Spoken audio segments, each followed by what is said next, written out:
Chapter 792. Wilbur turned and grabbed him with his right hand. The dagger ended up on his hand like it was given to Wilbur. The man was shocked.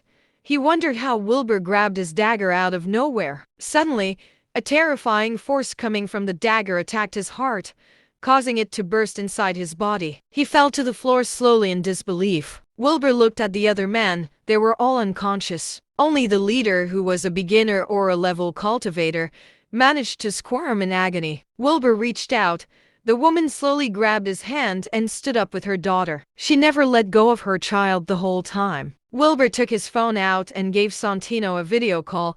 He then passed his phone to the woman. The woman sobbed when Santino answered the call. Wilbur talked to Santino for a moment before he left the villa with the woman and the child in tow. He called a taxi and made sure they got in the car before he watched them leave. Wilbur mumbled to himself at that moment, "Maybe I should help him. That idiotic family will only ruin things. Jean did me a huge favor after all." He shook his head and walked toward the city.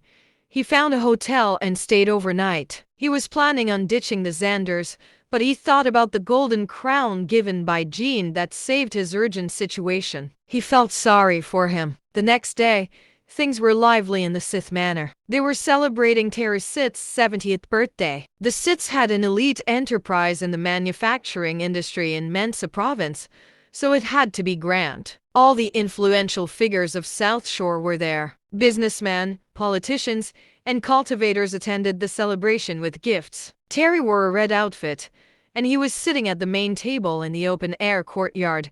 A few middle-aged men sat next to him as they chatted happily. They were the businessmen and political bigshots of South Shore. Ordinary people did not deserve a seat at the table. Leo and his family also wore festive outfits as they greeted the unending guests at the door. The Siths were enjoying themselves in the lively vibes. It was afternoon. Leo glanced at the main hall and saw that everyone who was supposed to be there had arrived. He told a slender old man next to him, "Mr. Waldo, I'll go and host the celebration. I'll leave the rest to you." "Don't worry. I'll handle things here," said Dean Waldo confidently. Leo nodded and walked towards the stage with a smile. Dean was a powerful Saint-level cultivator.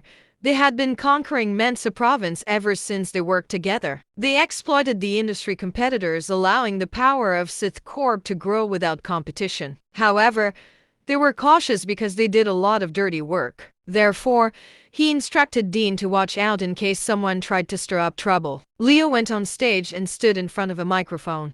He smiled and greeted, "Good afternoon. Ladies and gentlemen, thank you for attending our little celebration. I am honored and grateful beyond words. Please enjoy the food and drinks we have prepared. Let's get wasted tonight," Leo announced. His speech was met with applause from the crowd. Leo continued, "Sith Corp is as successful as it is today because of your support. We have prepared a small gift for everyone here as a sign of our appreciation." A girl in a sexy outfit walked toward the stage while holding a tray. There was a commemorative piece made from pure gold on the tray. The commemorative piece was engraved with the words Sith Corp. The commemorative piece was not small, so it was worth at least $100,000. There were around 100 guests that day. Leo was truly generous with his gifts.